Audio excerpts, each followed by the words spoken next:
ప్రభు అయిన యేసుక్రీస్తు పేరిట మీ అందరికీ నా వందనాలు చెల్లించుకుంటూ రండి మనం వాక్య భాగ్యానికి వెళ్ళిపోదాం. మనము ఈ ప్రార్థన అంశం మీద వినుకుంటూ వస్తున్నాం. ప్రార్థన యేసు ప్రభు శిష్యులకు మరి ప్రార్థన ఎలా చేయాలో నేర్పుతున్నారన్నమాట. శిష్యులని ఎప్పుడైతే శిష్యులు వచ్చి అడుగుతున్నారో మాకు కూడా ప్రార్థన నేర్పుము ప్రభువా, మేము ప్రార్థన నేర్చుకోవాలనుంది అన్నప్పుడు యేసు ప్రభు చాలా చక్కగా నేర్పుతున్నాడండి ప్రార్థన ఎలా చేయాలో అనేది. మొట్టమొదటిగా ఆయన చెప్పిన మాట ఏంటంటే, పరలోకముందున్న మా తండ్రి నీ నామము పరిశుద్ధపరచబడునుగాక. అంటే మనము ప్రార్థన ఎవరికి చేయాలి అనేది మొట్టమొదటిగా మనకి తెలియజేశాడు యేసు ప్రభు. ఏంటంటే తండ్రి అయిన దేవునికే మనం చేయాలి, మర్చిపోకూడదు. ఇది ప్రార్థన ఎలా చేయాలో యేసు ప్రభు మనకు నేర్పుతున్నాడండి. యేసు ప్రభు మనకి ఎలా ఉండాలో భూమి మీదగా నేర్పుతున్నాడు, ఎలా బ్రతకాలో. ఒకప్పుడు మనము చీకటి రాజ్యంలో బ్రతికేవారము, అన్ని జనుల్లో బ్రతికేవారము, పాపలోకంలో బ్రతికేవారము, చెడ్డ అలవాట్లతో మరి చెడ్డ అభ్యాసాలతో అనేక పాప కార్యముల మీద మనము మనసుంచి ఆ చీకటి రాజ్యంలో బ్రతికేవారము. అలాంటి సమయంలో ప్రభు యేసుక్రీస్తు మనకు దయచూపి తన కట్టిన రాజ్యము భూమి మీద ఉంటే తనకు ఒక రాజ్యం ఉంది. అది ఆత్మ సంబంధమైన పరిశుద్ధులు ఉండే రాజ్యము.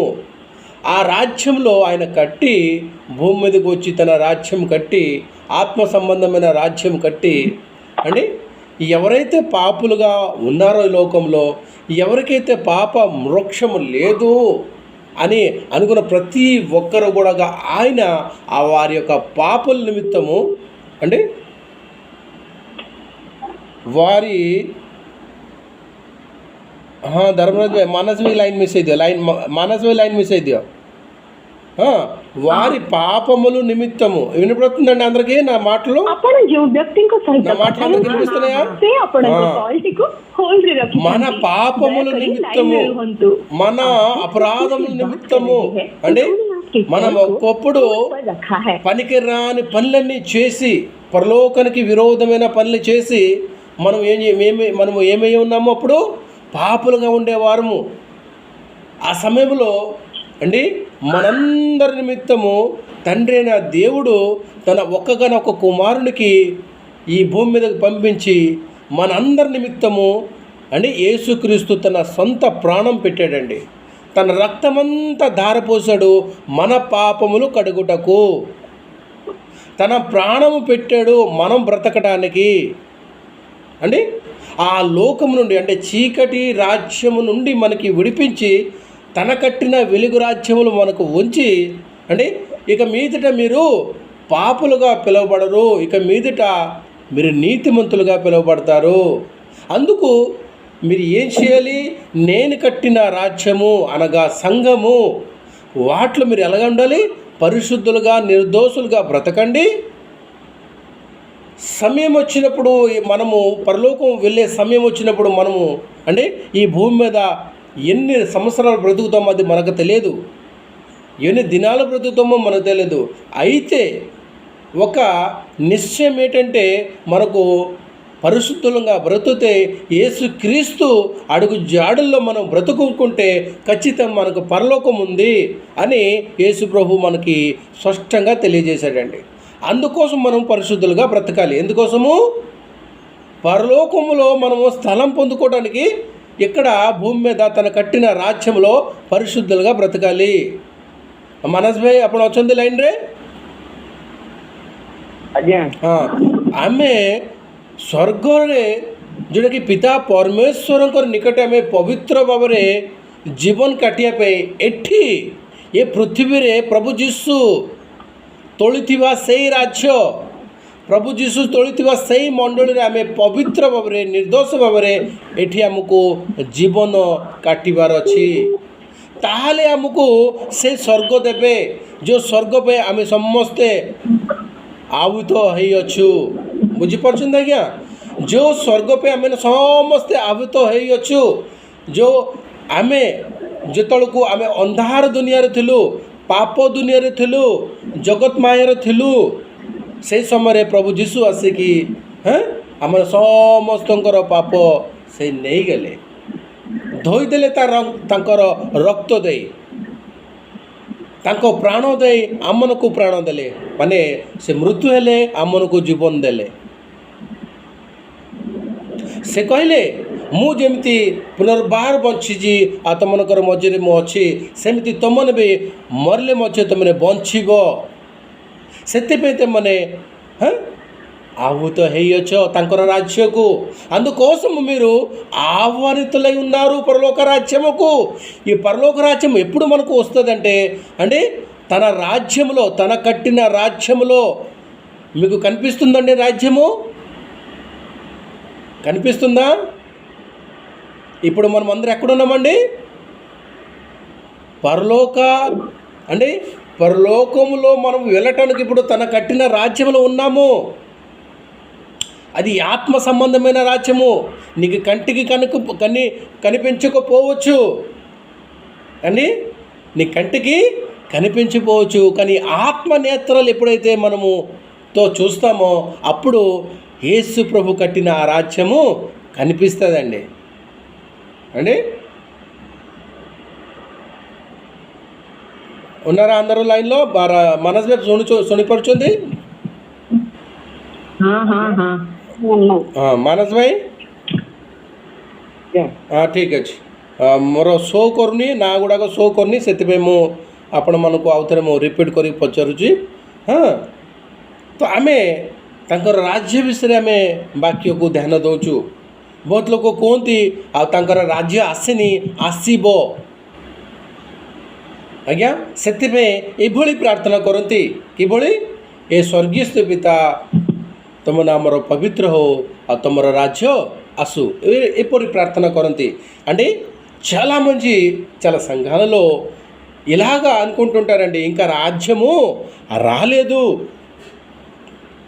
ఇంకా ఆయన రాజ్యము రాబోతుంది వస్తుంది అని అనుకుంటుంటారండి ఆయన రాజ్యము రాకపోతే అండి మరి ఇప్పుడు నువ్వు ఉండేది ఎక్కడండి ఆయన రాజ్యం ఆయన కట్టిన యేసుక్రీస్తు కట్టిన రాజ్యంలో నీవు నేను మనమంతా ఉన్నాము అయితే ఉన్నవారికి యేసుక్రీస్తు ఏం చెప్తున్నారంటే చెప్పేసి 1 మరి 6వ వచనం మనం చదివినట్టుగైతే మీరందరూ అంటే తన నామమును బట్టి మీరందరూ పరిశుద్ధులుగాను నిర్దోషులుగా ఉండవలనని జగత్తు పునాది వేయబడక ముందే మిమ్మల్ని నేను అంటే క్రీస్తులో ఏర్పరచుకున్నాను అండి మనమందరము తండ్రి చిత్తం వలన తండ్రి ఇష్టం వలన ప్రభు అయిన యేసుక్రీస్తు ద్వారా మనమందరము ఏర్పరచబడ్డాము అండి మనమందరం పిలవబడ్డాము తన రాజ్యంలోకి తన రాజ్యం ఇంకా రాలేదు అని అనుకుంటే మనమందరం ఎక్కడున్నామండి ఆలోచించండి ఒకసారి అండి 2 రాజ్యాలు ఉన్నాయండి ఒకటి చీకటి రాజ్యము ఒకటి వెలుగు రాజ్యము అండి ఒకటి సాతాను రాజ్యము ఒకటి క్రీస్తు కట్టిన రాజ్యము అని ఒకటి శరీర సంబంధమైన రాజ్యము ఇంకోటి ఆత్మ సంబంధమైన రాజ్యము అండి మనము అందరము ఆత్మ సంబంధమైన అంటే వెలుగు సంబంధమైన తన రాజ్యంలో ఉన్నాము కాబట్టి తన రాజ్యం వచ్చినదండి మనము చదువుకున్నట్టుగైతే మత్తయి సువార్త 16-18 వచనం ఒకసారి చదివితే తన రాజ్యం వచ్చి ఉన్నది నేను నిద్గో మీ మధ్యలోనే రాజ్యం స్థాపించబోతున్నానని ఆనాడే శిష్యులకి యేసుక్రీస్తు వారు చెప్పి ఉన్నారు ଚତୁର୍ଦ୍ଦମ ସାରି ଆମେ ପଢ଼ିବା ମଥ୍ୟୁ ତାର 16-18 ସେହି ସମୟରେ ପିତର କହିଥିଲେ ମୋ ରାଜ୍ୟ ଏଠି ତମମାନଙ୍କ ମଧ୍ୟରେ ତୋଳିବେ నేను కడతాను ఆయన చెప్పినట్టుగా ఈ రాజ్యం ఆయన రాజ్యం కట్టిపోయాడండి. చదవండి ఒకసారి మత్తయి సువార్త 16 అధ్యాయము 18వ వచనం.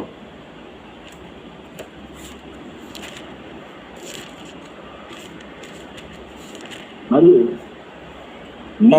పేతురు ఈ బండ మీద నా సంఘమును కట్టుదును, పాతాల యొక్క ద్వారం నీ ఎదుట నేరవని నేను నీతో చెప్పుచున్నాను. భయపడందు జల్దీ.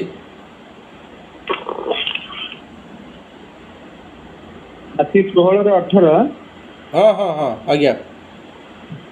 ଆଉ ମୁଁ ମଧ୍ୟ ତୁମକୁ କହୁଅଛି, ତୁମ୍ଭେ ପିତର ପୁଣି ଏହି ପଥର ଉପରେ ମୁଁ ଆପଣା ମଣ୍ଡଳୀ ତୋଳିବି, ଆଉ ପାତାଳର ବଳ ତାହାକୁ ପରାଜୟ କରିବ ନାହିଁ। ବୁଝିପାରିଲେ? ମୁଁ ମୋ మండలి తొలివి ଏଇଠି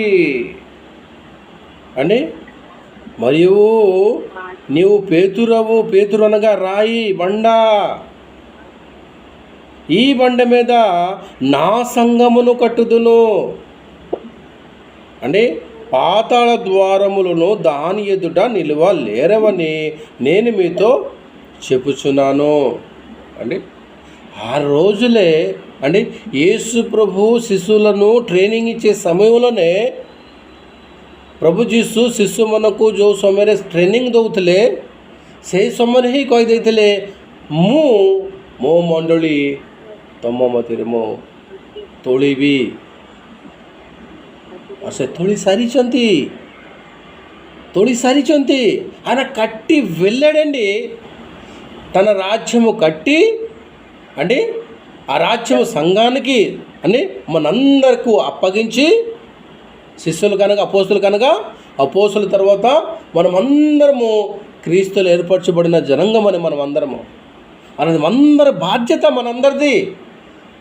ఆయన కట్టిన రాజ్యములు శుభ్రతకు ఉంచడము, ఆయన కట్టిన రాజ్యములు మన పరిశుద్ధులకు ఉంచడము, ఆయన కట్టిన రాజ్యంలో అనేకులు పాపులుగా ఉన్న ఈ లోకములో అంటే సైతాన్ యొక్క బంధకంలో ఉన్న వారిని విడిపించి తన కట్టిన రాజ్యములు మనము తీసుకొని రావాలి. అది మన బాధ్యత.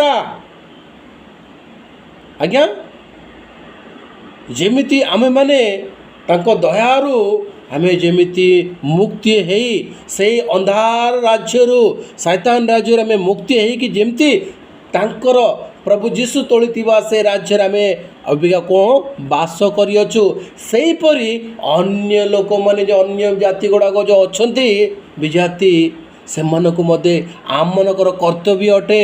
ସେମାନଙ୍କୁ ମଧ୍ୟ ଆମେ ତାଙ୍କର ରାଜ୍ୟକୁ ଆଣିବା। କେମିତି? ସୁସମାଚାର ଦ୍ୱାରା। ସେଇଟା କ'ଣ କେବଳ ପ୍ରେରିତମାନଙ୍କର ଦାୟିତ୍ୱ ଥିଲା କି? ହଁ ଥିଲା। ତାଙ୍କ ପରେ ଏବେ ଆମମାନଙ୍କର ଦାୟିତ୍ୱ। ଯେଉଁମାନେ ତାଙ୍କ ରାଜ୍ୟର ପ୍ରବେଶ କରିଛନ୍ତି ତାଙ୍କର କାର୍ଯ୍ୟର ସେଇ କାର୍ଯ୍ୟର ଦାୟିତ୍ୱ ସେମାନଙ୍କର ବି ଅଛି। ବୁଝିପାରୁଛନ୍ତି ଆଜ୍ଞା? అర్థమవుతుందండి? తన కట్టిన రాజ్యములో పవిత్రంగా మనం బ్రతకడానికి ఆయన పిలిచి ఉన్నాడు. అయితే మనం ఈ రాజ్యంలో ఏం చేయాలంటే అనేకులు నశించిపోతున్నా అని గొర్రెలు ఎదుకు వెళ్ళి నా నామంలో వారికి స్వార్థ చెప్పి బాప్టిని తీసుకుని వచ్చి మళ్ళీ నా రాజ్యంలో ప్రవేశపెట్టండి అని యేసు ప్రభు మనందరకు ఒక బాధ్యతను అప్పగించాడండి. బాధ్యతను అది స్త్రీయే కావచ్చు, పురుషుడే కావచ్చు, ప్రతి ఒక్కరికి ఆ బాధ్యత తన రాజ్యంలో. ఏమైందమ్మా? ఎవరమ్మా? ఎవరు మాట్లాడుతున్నారు? ఎవరమ్మా? చెప్పమ్మా, ఏమైంది? కట్ చేసేయండి. ఓకే, నేను కట్ చేసేస్తున్నాను, మీరు తర్వాత కంటండి. ఓకే సరే, కట్ చేసుకోండి, మీ లైన్ కట్ చేసుకోండి. ఓకే సరే, మంచిది. దేవునికి మహిమ కలుగాక. ఎవరికైతే అర్జెంటు పని ఉంటే వారంతటి వారు కట్ చేసుకొని వెళ్ళవచ్చు. దేవుని వాక్యం వినాలి పూర్తిగా అని అనుకునే వారు మాత్రము లైన్లో ఉండండి. जो मनकर अर्जेंट काम थो से जापर लाइन काटिकी नहीं से घंटा पचे 2 घंटा पचे मो ईश्वर वाक्य शुणिबी मुझे जे मैंने सेमती भावती से निश्चय लाइन रुहतु मन मुंदुकेल्लिपोदां अंडी చదివాము ఆయన కట్టాడండి. ఓకే, ఇంకోటి చదువుకుందాం. మరి ఈనాడు ప్రజలకి కాదండి, ఆనాడు రాజులకి అర్థం కాలేదండి. అంటే ఈనాడు ప్రజలకి కాదు, ఆనాడు రాజులకే. ఏనాడు? క్రీస్తు సమయంలో ఆ రాజులకి క్రీస్తు రాజ్యం కడుతున్న ఆ సమయంలో అంటే అక్కడ ఉన్న రాజులకే అర్థం కాలేదండి తన రాజ్యం సంగతి. రాజ్యం అంటే రాజులు ఏమనుకునేవారంటే అంటే ఈయనకు ఒక సింహాసనం ఉంటుంది, ఈయనకు కూడా కిరీటం ఉంటుంది, ఈయనకు కూడా సైన్యం ఉంటుంది, ఈయనకు కూడా ప్రజా సంఖ్య ఉంటుంది అనుకునేవారంటే ఆ రోజుల్లో ରାଜୁలు ସେ ସମୟରେ ମଧ୍ୟ ସେମିତି ଏବେ ଯେମିତି ବୁଝିପାରୁନାହାନ୍ତି ତାଙ୍କର ରାଜ୍ୟ ଆସିବ ବୋଲି ପ୍ରାର୍ଥନା କରୁଛନ୍ତି, ତାଙ୍କର ରାଜ୍ୟ ଆସିବ ବୋଲି ଅପେକ୍ଷା କରୁଛନ୍ତି। ଏ ସମୟରେ ବୁଝିପାରୁନାହାନ୍ତି। ଏ ସମୟରେ ନା ଆଜ୍ଞା ରାଜ୍ୟ ତାଙ୍କର ରାଜ୍ୟ ବିଷୟରେ ସେ ସମୟରେ ଯୀଶୁଙ୍କ ସମୟରେ ବି ବୁଝିପାରୁନଥିଲେ ରାଜାମାନେ। ଯେତେବେଳକୁ ରାଜାମାନେ ଶୁଣୁଥିଲେ ରାଜା ବୋଲି ସେ ଛାନିଆ ହେଇଯାଉଥିଲେ। କ'ଣ ମୁଁ ଥାଉ ଆଉ ଗୋଟେ ରାଜା అంటే యూదయ దేశపు తూర్పు దేశపు జ్ఞానులు హేరోదు రాజు దగ్గరికి వచ్చినప్పుడు వాడు విని దద్దరెళ్ళిపోయాడండి. ఏంటి, నేను రాజుగా ఉన్నప్పుడు ఇంకొక రాజు కట్టబడుతున్నా, ఇంకొక రాజ్యం కట్టబడుతుందా, మరి నా సంగతి ఏంటిది, నా రాజ్యం ఉండదా అని అనుకుంటున్నాడండి. చదువుతారు, ఒకసారి చదువుదాము. మత్తయి సువార్త ఇంకొకసారి చదవండి, 2వ అధ్యాయము 16వ వచనం ఒకసారి చదవండి. 2వ అధ్యాయము 2వ వచనం ఒకసారి చదవండి, ఆ తర్వాత 16 చదువుతురా.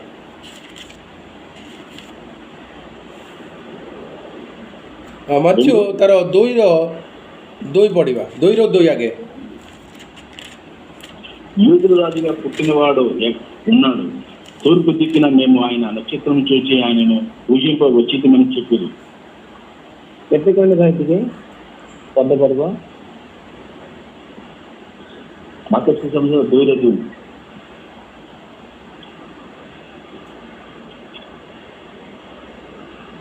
బహుత్ జల్దీ భాయి. యూదుల రాజుగా పుట్టినవాడు ఎక్కడున్నాడు? తూర్పు దిక్కున మేము పోడంతో ଯୁହୁଦୀ ମାନଙ୍କର ଯେଉଁ ରାଜା ଜନ୍ମଗ୍ରହଣ କରିଅଛନ୍ତି ସେ କେଉଁଠାରେ? କାରଣ ଆମ୍ଭେମାନେ ପୂର୍ବ ଦିଗରେ ତାହାଙ୍କ ତାରା ଦେଖି ତାହାଙ୍କୁ ଆରାଧନା କରିବାକୁ ଆସିଅଛୁ। అచ్చా 16 పడంతో ధర్మవర భాయ్ 16 చదవండి ఒకసారి. ఈ ఆజ్ఞలో నన్ను అపహరించిన ఈరోజు గ్రహించి ఆగ్రహం తెచ్చుకొని తను జ్ఞానం వలన వివరముగా తెలుసుకొనిన కాలమును బట్టి దక్షిణములకు దాని సకల ప్రాంతములలోనూ 2 సంవత్సరములు మొదలుకొని తక్కువ వయసుల మగపిల్లలను అందరినీ వధించింది. అర్థమవుతుందండి. ఎప్పుడైతే ఆ జ్ఞానంలో చెప్పి వెళ్ళారో ଯେତେବେଳେ ଜ୍ଞାନୀମାନେ ଆସିକି କହିଲେ କି ସେଇ ରାଜା କାହାନ୍ତି ଯୁହୁଦୀମାନଙ୍କର ଜଣଙ୍କର ସେ ରାଜା ଆମେ ଜାଣିଅଛୁ, ସେ ରାଜା କେଉଁଠି ଜନ୍ମ ନେଇଛନ୍ତି ଆମେ ଟିକେ କହିବେ। ହେରୋଦ ରାଜୁ କି ଯେପରି ହେରୋଦ ରାଜୁକୁ ଯେତେବେଳେ ସେ କହିଛନ୍ତି ସେ କ'ଣ ହେଇଯାଉଛନ୍ତି, ତରବର ହେଇଯାଉଛନ୍ତି। କ'ଣ ମୁଁ ଥାଉ ରାଜା ଆଉ ଗୋଟେ ରାଜା। ସେ କ'ଣ କଲେ, ଯେତେବେଳେ ସେ ଜ୍ଞାନୀମାନେ ଫେରିଆ ସେ ସମୟରେ ଦୂତମାନେ କହିଲେ ନାଇଁ ଏ ରାସ୍ତାରେ ଯାଉନି, ତୁମେ ଅଲଗା ରାସ୍ତାରେ ପଳାଅ ବୋଲି ତାକୁ କୁହାଗଲା। ଯେତେବେଳେ ସେ ଦେଖିଲେ ସେ ରାଜା ଆସିନାହାନ୍ତି, ସେ జ్ఞానీମାନେ ଆମକୁ ସେ କେଉଁଠି ଅଛନ୍ତି, ସେଠୁ କ'ଣ କହିଲେ, అప్పుడు ఏం చెప్పాడండి, 2 సంవత్సరాల మొదలుకొని పిల్లలకందరికీ చంపించాడండి. ఎందుకు జ్ఞానులు తను అపవాసించారని హేరోదు గ్రహించి బహుగా కోపం తెచ్చుకున్నాడండి. ఎందుకు ఆ హేరోదు రాజు ఏమనుకున్నాడంటే మంచి జ్ఞానం ఉపయోగించాడు, మీరు కొంచెం గమనించడండి అని, మీరు ఇక్కడికి వస్తే దానికోసం మనము చాలా మంచిగా ఆలోచన చేద్దాం, ఘనంగా చేద్దాం, అలాగా అని పెద్ద గొప్ప మాటలు చెప్పి ఒకవేళ కనిపెట్టుకుని వచ్చుంటే డైరెక్ట్గా వాళ్ళ ఇంటికి వెళ్ళి చంపేద్దాం అనే ప్లాన్తో అలా చెప్తే వాళ్ళు రాలే, దేవదూతల ద్వారా నడిపింపబడి వారు వెళ్ళిపోయారు తన గ్రామానికి వేరే దారి నుండి. అయితే ఆ విషయము ఈ రాజు విని కోపం తెచ్చుకుంటున్నాడు అనమాట. ఏంటి, నా దగ్గరకు రాలేదనుకొని బహుగా కోపం పడి హేరోదు గ్రహించి అగ్రహము తెచ్చుకొని తాను జ్ఞానుల వలన వివరంగా తెలుసుకొని నా కాలను బట్టి బెత్లెహేమును దాని సకల ప్రాంతములోను 2 సంవత్సరములు మొదలుకొని తక్కువ వయసు గల మగపిల్లను నందరినీ వధించెను. ఎందుకంటే మగపిల్లలకి ఎందుకు చంపించాడండి? 2 సంవత్సరాల వయసు గల వారందరినీ, 2 సంవత్సరాల వయసు లోపల ఉన్న ప్రతి ఒక్కరిని చంపించడం మగపిల్లలే రాజు మగవాడగే కదండి రాజు అనగానే మగవాడ. ఆ రాజు చంపేయాలి. చూడండి, ఈయన ఏమనుకుంటున్నాడు? ఈయన ఆలోచన ఏంటిది? శారీర సంబంధమైన రాజ్యం కోసం ఆలోచిస్తున్నాడు.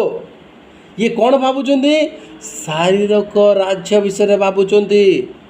ସେ ରାଜା ହେଇଗଲେ ମୋର ପରିସ୍ଥିତି କ'ଣ? ମୋ ପର ମୋ ପିଲାମାନେ ରାଜା ହେବା କଥା। ସିଏ କିଏ? ଗୋଟେ ବେଥଲେହେମରେ ଜନ୍ମ ନେଇଛି, ସେ କେମିତି ରାଜା ହେଇଯିବ?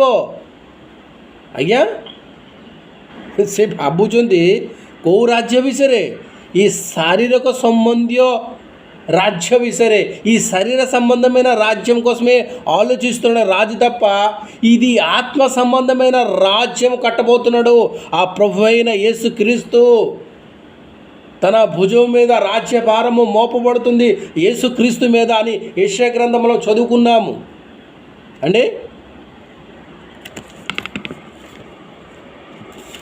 యెషయా గ్రంథంలో చదువుకున్నాము అండి. ఒకసారి చదువుదామా?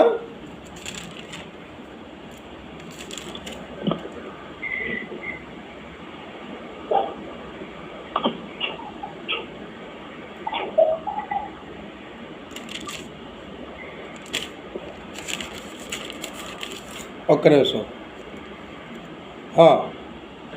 9వ అధ్యాయంలో చదవండి. 3 నుండి అలా చదువుకోండి. 5 ఓకే, 5 నుండి చదవండి. 5 నుండి అలాగ చదువుకోండి. మత్తేశ్వర్త కాదు, ఎస్ఏ గ్రంథం 9వ అధ్యాయము 5, 6, 7 చదవండి. 5, 6 చదవండి. ఏది? ఎస్ఏ గ్రంథం.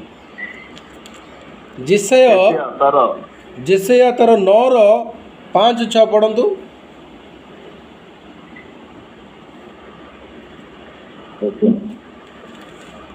యుద్ధపు సందడి చేయు యూదులందరి జోలును రక్తములో పరాలింపబడిన వస్త్రములను అగ్నిలో వేయబడి దహింపబడిను. ఎలానగా మనకు శిశువు పుట్టెను, మనకు కుమారుడు అనుగ్రహింపబడును, ఆయన మీద రాజ్యభారముండును. ఆశ్చర్యకరుడు, ఆలోచనకర్త, బలవంతుడని దేవుడు, నిత్యుడు, తండ్రి, సమాధానకర్తకు అధిపతి అని అతనికి పేరు పెట్టబడును. भाई 6 पढ़ दियंतु. जिसय 9 तार 9 पर्व 6 पद. କାରଣ ଆମ୍ଭମାନଙ୍କ ନିମନ୍ତେ ଏକ ବାଳକ ଜନ୍ମି ଅଛନ୍ତି, ଆମ୍ଭମାନଙ୍କୁ ଏକ ପୁତ୍ର ଦତ୍ତ ହୋଇଅଛନ୍ତି ଓ ତାହାଙ୍କ ସ୍କନ୍ଧରେ କର୍ତ୍ତୃତ୍ୱ ଭାର ଶୁଆଯିବ। ପୁଣି ତାହାଙ୍କର ନାମ ଆଶ୍ଚର୍ଯ୍ୟ ମନ୍ତ୍ରୀ, ପରାକ୍ରାନ୍ତ ପରମେଶ୍ୱର, ଅନନ୍ତକାଳୀନ ପିତା, ଶାନ୍ତି ରାଜା ହେବ। ଦେଖନ୍ତୁ ଆଜ୍ଞା, ସେ ସମୟରେ କ'ଣ ଯୀଶୁ ଆସିଥିଲେ କି? ନାଇଁ ନା, ଯୀଶୁ ଆସିବା ପୂର୍ବରୁ ସେ ప్రవచన అంటే భవిష్యత్తు అంటే ప్రవచనం చెప్పబడుతుంది యేసుక్రీస్తు మీద. ତାଙ୍କର କାନ୍ଧ ଉପରେ କେଉଁ ଭାର? ରାଜ୍ୟଭାର ଦେଇଅଛନ୍ତି అంటే ఆయన భుజముల మీద రాజ్యభారం ఉండును ఆయన వచ్చింది రాజ్యం కట్టడానికి. ఆ భారము తండ్రి అయిన దేవుడు ఆయనకి అప్పగించాడండి. ఆ రాజ్యం కట్టడానికి వచ్చాడు. అది ఆత్మ సంబంధమైన రాజ్యమని ఈ హేరోదు రాజుకు అర్థం కాక ఈ శరీర సంబంధమైన సైన్యం అనుకున్నాడు, కిరీటం అనుకున్నాడు, సింహాసనం ఉంటుంది. ఆ తర్వాత నా పిల్లల సంగతి ఏంటి? వాళ్ళు కదా రాజులు కావాలి. ఎవరైనా అంతే కదండి, నా రాజు తర్వాత నా కుమారుడే రాజు కావాలి అని అనుకుంటారు కదా. మరి ఈయన బెత్లెహేములో ఈయన ఎక్కడో, ఈయన ఒక ఎవరో సాధారణమైన వ్యక్తి, ఈయన రాజు కావడం ఏంటి అంటే ఏ రోజుకి ఏం అర్థమవుతుంది అక్కడ? శరీర సంబంధంగా ఆలోచిస్తున్నాడు తప్ప ఆత్మ సంబంధమైన ఒక రాజ్యము కట్టబడుతుంది అంటే ఆ రాజ్యము ప్రభు అయిన యేసు క్రీస్తుది అని అర్థం కావట్లేదండి. అర్థం కావట్లేదు. ఈ రోజుల్లో మనం పబ్లిక్కి కాదండి, మామూలు మనుషులకే కాదండి, ఆ రోజులు రాజులు కూడా అర్థం కాలేదు అది ఆత్మ సంబంధమైన రాజ్యము అండి అని. మనం ఒకసారి కొలెషియన్ రాసిన పత్రిక 1:13 చదువుదాం అండి. అది ఆత్మ కొలసి ଆମେ ପଢ଼ିବା 1:13 ପ୍ରଭୁ ଯୀଶୁ ତୋଳିଥିବା ସେ ରାଜ୍ୟ କେଉଁ ରାଜ୍ୟ ଆଜ୍ଞା? ଆତ୍ମ ସମ୍ବନ୍ଧୀୟ ରାଜ୍ୟ ସେଇଟା। ଏରୋଦ କ'ଣ ଭାବିଲା? ଶରୀର ସମ୍ବନ୍ଧୀୟ ରାଜ୍ୟ ବୋଲି ଭାବିକି ସେ 2 ବର୍ଷର ତଳକୁ ଯେତେ ପିଲାମାନେ ଥିଲେ ସାନ ଛୁଆ ସମସ୍ତଙ୍କୁ మారిదియలే, అందరికీ చంపించాడండి. చదవండి 1:13 ఒకసారి. కొలసి 1:13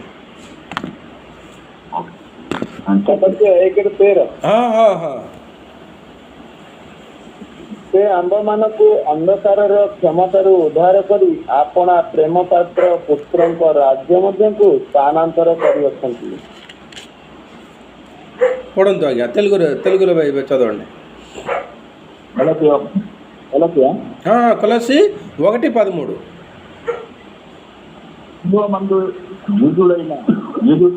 ఉన్నప్పుడు నేను దేవుని సంఘం బ్రదర్ కాదు బ్రదర్, కొలసి 1:13 గలతి కాదు, కొలసిల్ రాసిన పత్రిక, కొలసిల్ రాసిన పత్రిక 1వ అధ్యాయము 13వ వచనం.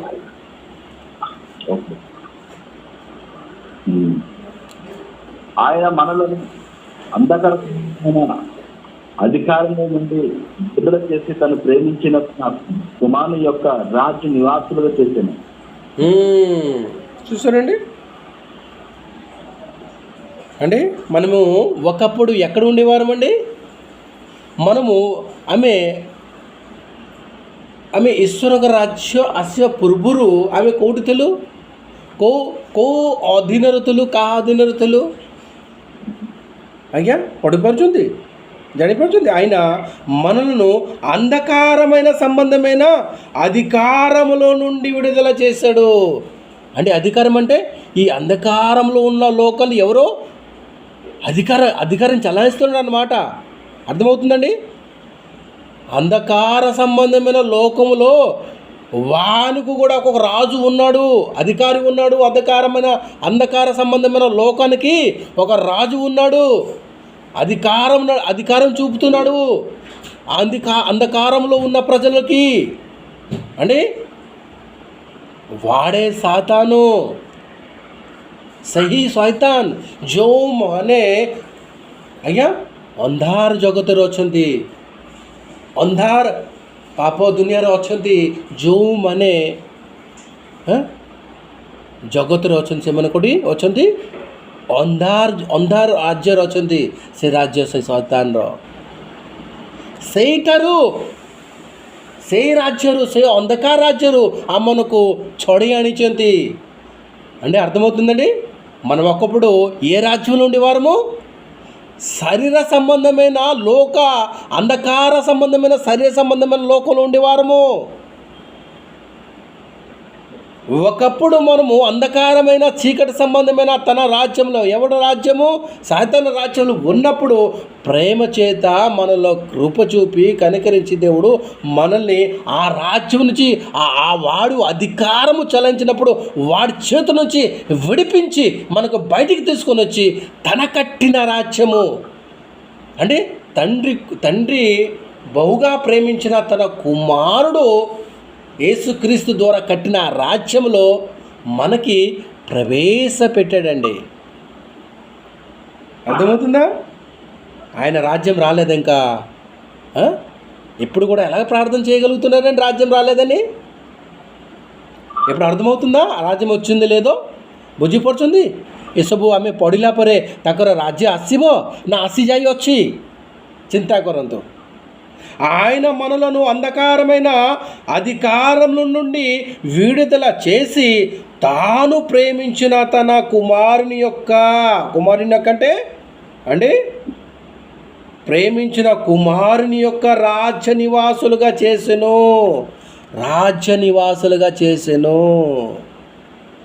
అండి.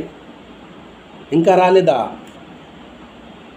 ఇంకా రాలేకపోతే మన రాజ్య నివాసాలకు ఎలా చేశాడండి మనకి దేవుడు? ఇంకా రాజ్యం రాకపోతే ఆ అంధకారమైన రాజ్యమును విడిపించి తన ప్రేమించిన తన కుమారుని రాజ్య నివాసులుగా మనకు ఉంచాడు. ఇక్కడ మనము తన కట్టిన రాజ్యంలో ఉన్నాము. ସେଇ ତୋଳିଥିବା ପ୍ରଭୁ ଯୀଶୁ ତୋଳିଥିବା ସେଇ ମଣ୍ଡଳୀରେ ସେଇ ରାଜ୍ୟରେ ଆମେ ଏବେ ଅଛୁ. ତାହେଲେ କେମିତି ରହିବା? పవిత్రరే నిర్దోషరే పవిత్రంగా నిర్దోషులంగా ఈ భూమి మీద తన కట్టిన రాజ్యంలో బ్రతకాలి అండి. ఆయన కట్టిన రాజ్యంలో బ్రతుకుతూ ఆయన కోసం మనం పని చేయాలి అండి. మన యజమానుడు యేసుక్రీస్తు, మన అన్నయ్య యేసుక్రీస్తు, మన గురువు యేసుక్రీస్తు, మన రాజు యేసుక్రీస్తు. ఆయన రాజ్యం, ఆయన కట్టిన రాజ్యంలో మనమందరము సైన్యులము. ఆయన కట్టిన రాజ్యంలో మనమందరము దాసులము. ఆయన కట్టిన రాజ్యంలో అందరము ఆయనకి అండి చెల్లెలము తమ్ములము. ఆయన కట్టిన రాజ్యంలో, తండ్రి కట్టిన రాజ్యంలో మనందరము ఆయనకు పిల్లలము. మనమందరికీ బాధ్యత ఉంది. ఆయన కట్టిన రాజ్యములో మనమందరము కలిసి మలిసి ఆయన రాజ్యమును పవిత్రంగా పరచాలి. అనేకులని ఆ అంధకార సంబంధంలో ఎవరైతే ఉన్నారో, సైతాన్ రాజ్యంలో ఉన్నారో వారందరినీ విడిపించి తన కట్టిన రాజ్యంలో మనకు ప్రవేశించడం బాధ్యత మన మీద ఉంచాడండి దేవుడు. మన మీద అది ఉందండి. యేసు ప్రభు మనకు అదే చెప్పాడు కదండి. మత్తయి సువార్త 19వ అధ్యాయం 28వ అధ్యాయము 19 ఒకసారి చదువుకొని ప్రార్థన చేసుకుందామండి. చివరిగా ମଥ୍ୟୁ ତାର 28 ପର୍ବ 19 ପଦ ପଢ଼ିକି ଆମେ ପ୍ରାର୍ଥନା କରିବା. ଆମ ଉପରେ ସେ ଦାୟିତ୍ୱ ଦିଆଯାଇଛି. କେବଳ ପ୍ରେରିତମାନେ ଯଦି ତାଙ୍କୁ ଦାୟିତ୍ୱ ଦିଆଯାଇଥିଲେ, ପ୍ରେରିତମାନେ ଏବେ ଅଛନ୍ତି କି? ପ୍ରେରିତମାନଙ୍କ ପରେ ଆମମାନଙ୍କର ସମସ୍ତେ ଯେଉଁମାନେ ଖ୍ରୀଷ୍ଟଙ୍କଠାରେ ବିଶ୍ୱାସୀ, ଯେଉଁମାନେ ତାଙ୍କର ରାଜ୍ୟରେ ଅଛନ୍ତି, ତାଙ୍କର ଦାୟିତ୍ୱ ଅଟେ କି ସମସ୍ତେ ଯେଉଁମାନେ ଅନ୍ଧକାର ଅଛନ୍ତି ତାଙ୍କୁ ଛଡ଼େଇ ଆଣିବା, ତାଙ୍କର ఆలోక సంబంధీయ రాజ్ୟରେ ప్రవేశ କରିବା ସେ ଆମମାନଙ୍କର ସମସ୍ତଙ୍କର ଦାୟିତ୍ୱ. అందరూ అండి ఎలాగైతే తన రాజ్యం కట్టడం తన భుజాల మీద ఆ భారము అంటే తండ్రి దేవుడు వేశాడు, అలాగే మన భుజాల మీద యేసుక్రీస్తు ఒక భారం వేస్తున్నట్టే మీరు కూడా ఆ సంబంధమైన చీకటి సంబంధమైన వారిని ఆ వెలుగు సంబంధమైనకి మీరు నేను కట్టిన వెలుగు సంబంధమైన రాజ్యాలకి నడిపించాలి. ఆ బాధ్యత మీదే. చదవండి ఒకసారి అండి త్వరగా. 28:19 మత్తయి సువార్త 28:18 అలా చదువుకోండి. 18 నుండి అలా చదువుకోండి. ఓకే. అయితే యేసు వారి ఎదుటకు వచ్చి, పరలోకమందును భూమి మీదను నాకు సర్వాధికారము ఇయ్యబడి ఉన్నది, కాబట్టి మీరు వచ్చి సమస్త జనులను శుద్ధులుగా చేయుడి, తండ్రి యొక్కయు కుమారుని యొక్కయు పరిశుద్ధాత్మ యొక్కయు నామములోనికి వారికి బాప్తిస్మము ఇచ్చు, నేను మీకే సంగతులను ఆజ్ఞాపించును, వాటిని గైకొనుకున్నానని వారికి బోధించడి. ఇప్పుడు నేను యుగ సమాప్తి వరకు సదాకాలం మీతో కూడా ఉన్నానని చెప్పాను వరకు. ଦେଖିଲେ ନା ଭାଇ କ'ଣ ଲେଖା ହେଇଛି? 28-19 ଭାଇ ହଁ ପଢ଼ନ୍ତୁ. 18ରୁ 19 ପଢ଼ନ୍ତୁ. 18-19 କୋଉଠି ପଢ଼ି ଦିଅନ୍ତୁ, ପ୍ରାର୍ଥନା କରିବା ତାପରେ. 18-19 ହଁ ପଢ଼ି ଦିଅନ୍ତୁ. 18-19 କୋଉଠି ପଢ଼ି ଦିଅନ୍ତୁ.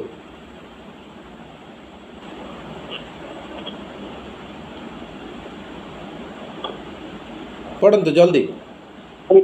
ସେମାନଙ୍କ ନିକଟକୁ ଆସି ଆଳାପ କରି କହିଲେ, ସ୍ୱର୍ଗ ଓ ପୃଥିବୀର ସମସ୍ତ ଅଧିକାର ମୋତେ ଦିଆଯାଇଅଛି, ଅତଏବ ତୁମେମାନେ ଯାଇ ସମସ୍ତ ଜାତିର ଲୋକଙ୍କୁ ପିତା ପୁତ୍ର ପବିତ୍ର ଆତ୍ମା ନାମରେ ବାପ୍ତିସ୍ମ ଦେଇ ମୁଁ ତୁମମାନଙ୍କୁ ଯେଉଁ ଯେଉଁ ଆଜ୍ଞା ଦେଇଅଛି ସେଇ ସବୁ ପାଳନ କରିବାକୁ ଶିକ୍ଷା ଦେଇ ସେମାନଙ୍କୁ ଶିଷ୍ୟ କର। ଆଉ ଦେଖ ଯୁଗାନ୍ତ ପର୍ଯ୍ୟନ୍ତ ସଦା ସର୍ବଦା ମୁଁ ତୁମମାନଙ୍କ ସଙ୍ଗେ ସଙ୍ଗେ ଅଛି। ଦେଖିଲେ ନା ଏଇଟା କାହାକୁ ଦିଆଯାଇଛି? ସେ ଅଧିକାରଟା କାହାକୁ ଦିଆଯାଇଛି? ଈଶ୍ୱରଙ୍କର ରାଜ୍ୟର ଅଧିକାର ପ୍ରଭୁ ଯୀଶୁଙ୍କୁ ଦିଆଯାଇଛି। ସେଥିପାଇଁ ସେ କହୁଛନ୍ତି ପୃଥିବୀ ଆଉ ସ୍ୱର୍ଗର ଅଧିକାର ମୋତେ ଦିଆଯାଇଛି। ସେଥିପାଇଁ ତମେ ସର୍ବଜାତି ଲୋକଙ୍କ ପାଖକୁ ଯାଅ, ସୁସମାଚାର ପ୍ରଚାର କର, ତାଙ୍କୁ ବାପ୍ତିସ୍ମ ଦିଅ, ଆଉ ମୁଁ తొలిଥିବା ସେ రాజ్ୟରେ ତାଙ୍କୁ ప్రవేశ କରାవు అని అర్థమవుతుందండి. తన కట్టిన రాజ్యంలో ఆల్రెడీ కట్టి ఉన్నాను కనుక మీరు ఇప్పుడు వెళ్ళండి, వెళ్ళి అనేకులను, ఏ జాతి అనేది కాదండి, ప్రతి ఒక్క మానవ జాతులు, అది ముస్లిమే కావచ్చు, పంజాబీ కావచ్చు, తెలుగే కావచ్చు, తమిళే కావచ్చు, ఏ జాతినే జాతితో పర్లేదండి, ప్రతి ఒక్క మనిషి ఒక జాతి అండి. ప్రతి ఒక్కరిని సువార్త ద్వారా వారిని ఏం చేయాలి? మనము ఆ అంధకారమైన ఆ బంధకం నుంచి విడిపించి తన కుమారు కట్టిన రాజ్యంలో మనము వారిని నడిపించాలి. బాధ్యత, ఆ భారము యేసుక్రీస్తు మనందరి మీద వేసి ఉన్నారండి. అర్థమైందండి? కాబట్టి నాకెందుకులే, పాస్టర్ గారు చెప్పుకుంటారులే, నాకెందుకులే, అది నా పని కాదులే అనుకుంటే నువ్వు ఆయన రాజ్యంలో అండి ఉండటానికి నీకు హక్కుదారం ఉందా? చెప్పు. నువ్వు ఆయన రాజ్యంలో ఉంటూ ఆయన గూర్చి నువ్వు పని చేయలేదనుకో, ఆయన కోసం నువ్వు పని చేయలేదనుకో అండి, అది ఎంతవరకు న్యాయం అండి? మనం ఎప్పుడు కూడా